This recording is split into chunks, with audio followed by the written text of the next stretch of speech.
We're about to take a journey across 15,000 years of human history. This was a time of change so massive it literally remade our world. To get a feel for it, let's imagine we have a guide walking us through the lives of our ancestors, all the way from the peak of the last ice age to the very dawn of a new farmed world. You know, this isn't just a story about artifacts and timelines. It's about people. Just close your eyes and imagine this moment thousands and thousands of years ago. The sounds, the feelings, they're so human. This is where our story really begins, not with a dusty object, but with an experience. It's a reminder that these were lives just as real and immediate as our own. So let's set the scene. We're starting our journey in 20,000 BC at what's called the last glacial maximum. Huge, massive ice sheets cover a lot of the northern hemisphere. The world is colder, it's drier, and it is profoundly different from the planet we know today. This is our baseline. At this point in time, all of humanity lived in these small, mobile groups. At camps just like this one in modern-day Jordan, life really revolved around the hunt, the warmth of the fire, and the community. For tens of thousands of years, this was it. This was the most successful way of life on Earth, a deep, intimate knowledge of the land, perfectly adapted to a world of ice. But you might be wondering, how do we know these dates so precisely? Well, we use something called radiocarbon dating, which kind of acts like a ticking clock. The thing is, this clock runs at a slightly different speed than our calendar time. So to get it right, we have to calibrate it by comparing it to things like ancient tree rings. This lets us get a remarkably accurate timeline. Pretty cool, right? Okay, so this timeline really shows you the sheer scale of the story we're telling. We start at the peak of the ice, then we move through this period of dramatic warming, we witness the birth of the very first villages, and this is before farming, which is wild. And we end up in a world that's been completely remade by agriculture. It's just an incredible arc of change. Around 13,000 BC, it's like the world's thermostat just gets cranked way up. The great ice sheets start to melt, sea levels are rising, and forests are spreading across what used to be frozen tundra. Now, for the hunter-gatherers who were perfectly adapted to the ice, this wasn't just a change in the weather. It was the end of their world. But it was also the beginning of a new one. So in the Middle East, a culture that we now call the Natufians responded to this new, richer environment in a totally revolutionary way. Instead of moving with the seasons like their ancestors had for millennia, they did something radical. They decided to stay put. This was a huge experiment, and it changed absolutely everything. So this brings up a fascinating question, doesn't it?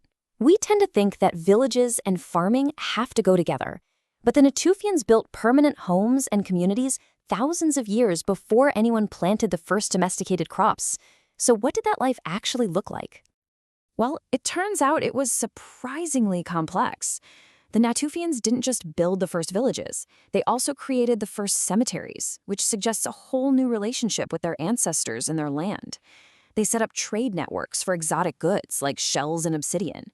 And, crucially, they were the first people to domesticate an animal, the dog. This was a rich social life, built not on farming, but on the new abundance they found all around them. So how did they eat if they weren't farming? They tended what we call wild gardens. They would harvest these huge, vast fields of wild wheat and barley that were so productive, just cutting them was enough for next year's crop to grow back all on its own. Because they didn't really need to actively go out and sow seeds in new plots, the plants never made that final genetic leap into becoming fully domesticated. Eventually, though, the climate changed again, and it forced people's hands. They had to take that next step, actively planting seeds. But, you know, the agricultural revolution wasn't the simple, happy story of progress we sometimes imagine. It was a trade-off. It brought new kinds of work, new ideas about ownership, and honestly, a whole new set of anxieties. This slide really gets to the heart of the psychological shift. The hunter's world was all about mobility, flexibility, and knowing a massive territory like the back of your hand. The farmer's world, on the other hand, became fixed, tied to one single plot of land. And that commitment brought all new worries. Are the rains going to come? Will the crops fail? Is someone going to try to take what's mine? And nowhere can we see this new psychology more clearly than at Çatalhöyük. This was one of the world's first large towns in what is now Turkey.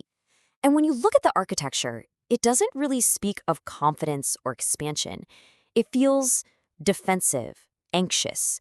It's like a whole community turning inward. This anxiety is literally built into the town. Get this. There were no streets. You entered your home through a ladder on the roof.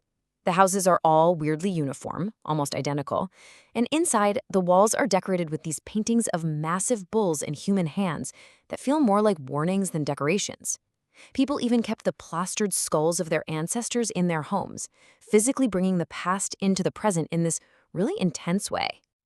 So, by 5000 BC, the world had been fundamentally remade.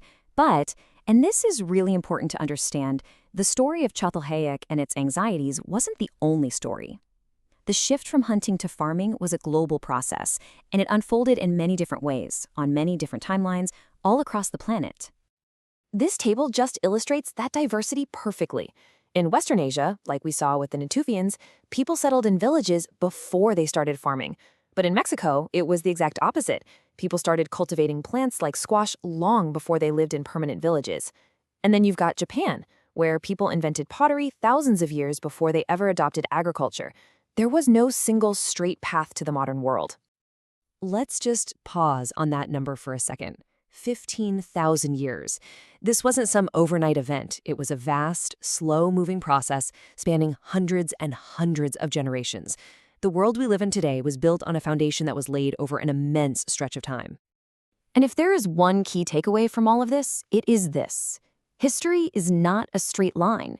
It's a messy, branching process. It's driven by climate, by chance, and by countless decisions made by people in their own local environments.